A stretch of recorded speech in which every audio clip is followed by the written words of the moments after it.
Let's start with a pop quiz. Can you name the only subject in school that promotes physical and emotional health, helps children learn better, and cultivates the character that they need to be productive adults? I think some people out there got an A. It's physical education. I believe that physical education should be a core subject, just like math, English, science, and history.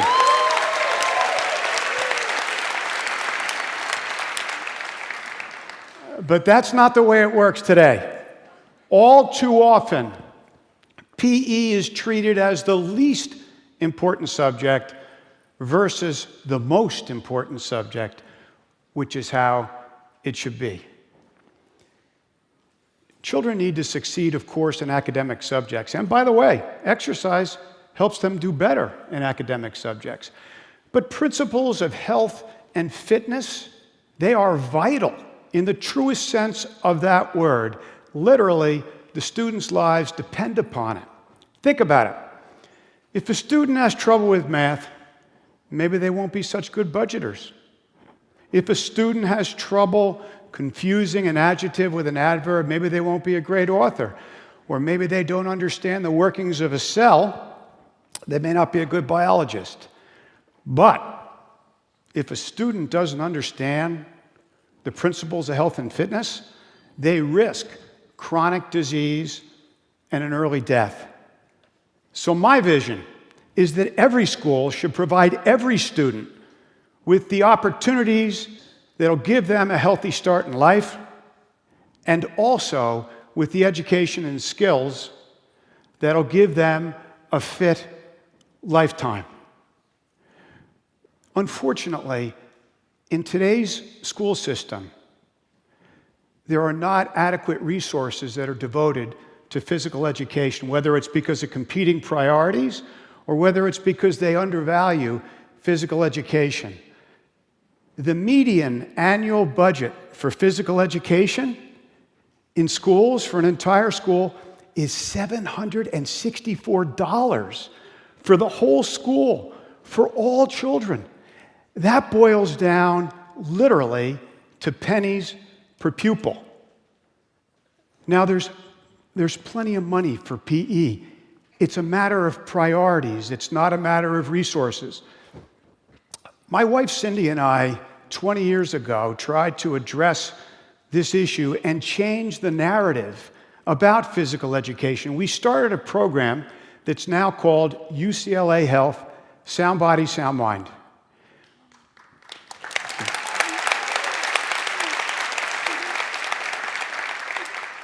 We put physical fitness equipment in schools. We have a curriculum. We have training for physical education teachers. Today, we're in 151 schools. We impact over 185,000 children every year.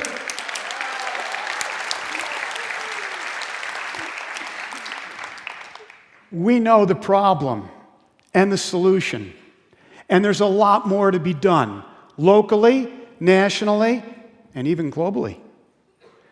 We know that robust physical education helps children become better learners, better versions of themselves, and better people for tomorrow. Now, I know the transformative impact of exercise, both professionally and personally. This is our son, Willie. He has autism. He's 31 years old. He's thriving in a residential home. He works at Home Depot, as you can see. He paints amazing seascapes. It wasn't always that way. For many years, he struggled with behavioral issues. My wife and I were concerned about his weight, which had soared to over 220 pounds. That's a lot for even a 6-footer like Willie.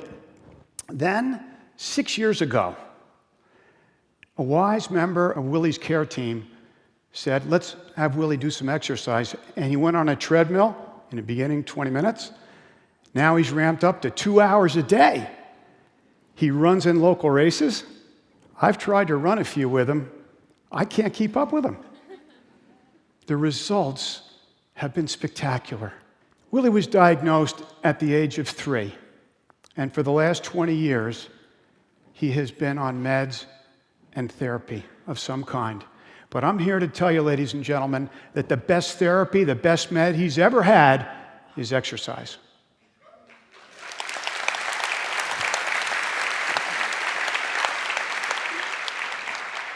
Now, there's compelling evidence that exercise helps your bodies and brains. First, with respect to academic outcomes, the Institute of Medicine found that reading and math are the subjects that are most impacted by exercise. They also found that reading and math require a good executive function, and they also found that there's a link between a good executive function and exercise. Even moderate exercise seems to help quite a bit. In Neuroscience magazine, a study reported that a group of 9-year-olds were given cognitive tasks. And in some instances, they walked beforehand. And what happened was there was significant improvement in their performance versus when they didn't walk beforehand. In Naperville, Illinois, 8th graders were given a math test. In cases where they had 30 minutes of vigorous exercise, they performed 11 to 22% better. It's clear, even a moderate amount of exercise goes a long way. So if you had just a slight change in priorities, a slight change in resources, there would be a substantial change in learning by our students. Dr. John Rady, a Harvard neuroscientist, explains why this is so. He says exercise releases a cascade of neurochemicals and other growth factors that bolster the brain's infrastructure. Dr. Rady said exercise is miracle grow for the brain. He said there are basically 3 reasons for this. First, exercise optimizes your mindset, improving your alertness and your motivation. Second, exercise helps cells bind together, which is a way that the brain holds information.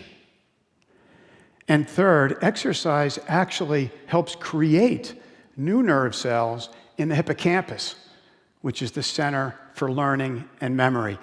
Exercise, it turns out, helps the brain structures in many, many ways. Let's talk about mental health. You saw what happened with our son Willie. The Mayo Clinic did a study where they found that endorphins that are released upon exercise, they're the brain's neurotransmitters and the feel-good effect. It has an impact on mild cases of depression and anxiety. It turns out that exercise is a low-cost, effective, natural way to deal with life stressors. Think about socially. These days, many of us spend a lot of time on screens, particularly students. There's a lot of loneliness that scientists are finding right now. Exercise addresses that social aspect and the maturation by having other people to work out with. So we have found more and more research uncovering how exercise helps the body, the mind, and the emotions. So we should consider as well what happens when there is no exercise. Inactivity is dangerous and widespread to the point that Lancet Journal, which is a respected British medical journal, has called inactivity the new smoking. Now, it's clear that inactivity is a core cause of obesity. There's others, whether it's the sedentary lifestyle, whether it's the undervaluing of physical exercise, whether it's urban living, whether it's safety factors. One thing is clear, that the incidence of obesity has exploded. It's doubled amongst children since the 1980s. During that same period, amongst adolescents, it's tripled. A third of American children today are overweight. 14 million American children are obese. 14 million. That is unacceptable. The impacts of obesity are profoundly disturbing. The World Health Organization characterized several. They said that obese children tend to be bullied at school. They have low self-esteem. They generally underperform in the classroom. And they have poor employment prospects as adults. Not to mention that the diseases that they become susceptible to, including hypertension, diabetes 2. These are two ailments that used to be confined to adults. No longer. Did you know that the Centers of Disease Control reported out that 40% of cancers are linked to obesity? 40%. Studies have shown that childhood obesity inevitably leads to adult obesity. Sadly, it appears that this generation of young people is likely to have a shorter lifespan for the first time than their parents. Public health visionary Dr. Jonathan Fielding has said, and I paraphrase, the results are in. Younger people are not working out. They are in danger. It's a pathway to chronic disease and early death. He said, shockingly, 19-year-olds get no more exercise than 60-year-olds. Now, ladies and gentlemen, I'm 68. 60's in my rearview mirror. Normally, I'd like to be compared to a 19-year-old, but not today. And if this picture isn't scary enough, the financial consequences are quite high. Johns Hopkins researchers submitted a report that basically said if you take all children between the ages of 8 and 11, put them on a program of regular exercise, 25 minutes, 3 times a week, which, by the way, is 20% of what is the recommended amount, the savings will be $62.3 billion over the course of their lifetimes, whether it be in lost wages or in medical expenses. So we're looking at a massive health crisis. What's the solution? Well, clearly one solution is schools. Why is that? Well, that's where the children are. That's where the purpose is to train and to educate. I call physical education class the low-hanging fruit on the fitness tree. Children deserve to be literate in physical fitness just like they do in English or math.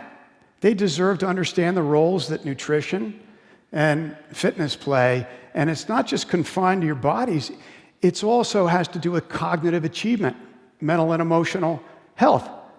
And again, studies have shown that students who take physical education are more likely to be active outside of physical education class. That will set a firm foundation for fitness as they go into adulthood.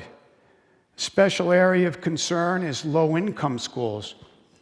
Children's Defense Fund study found that children in low-income neighborhoods are 9 times more likely to be overweight. We know that in low-income neighborhoods there's relatively few safe play spaces, few affordable healthy food options. Organized sports, very expensive. So it may be realistically that physical education in lower income neighborhoods is the only realistic chance for those students to get any exercise. You know, I think what strikes me most is that physical education class is the only class that benefits the body, the mind, and the spirit.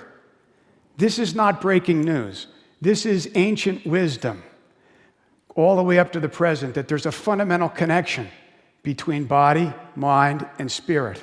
This is a timeless concept that's being ignored today in the educational establishment. Exercise is good for your body, but it also teaches resilience and perseverance and a host of other character traits that are necessary for a life well lived. Physical education class is a practice field where these character traits can be honed and developed. To have our children reach their highest potential, it's the adults in the room that need to make the best decisions for them.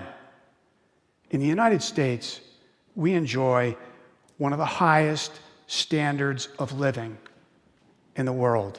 Surely, there's a way to provide this gift for our children. It's not a matter of resources, it's a matter of priorities. We did it in the 1960s when our schools rallied around the call of President Kennedy for a fit nation, and we could do it again. President Kennedy said, "Fitness is a vital prerequisite for America's fullest realization of its potential." It was then, and it is today. So let me leave you with a couple of thoughts. It's well settled in law and in the constitutions of many states that education is a fundamental right. Shouldn't physical education be a fundamental right? What if physical education was required in every school, in every grade, in every year, for every child? What if physical education was considered the most important subject in school? If we really care about our children and their future, shouldn't we do more? I know what our son Willie would say. Thank you.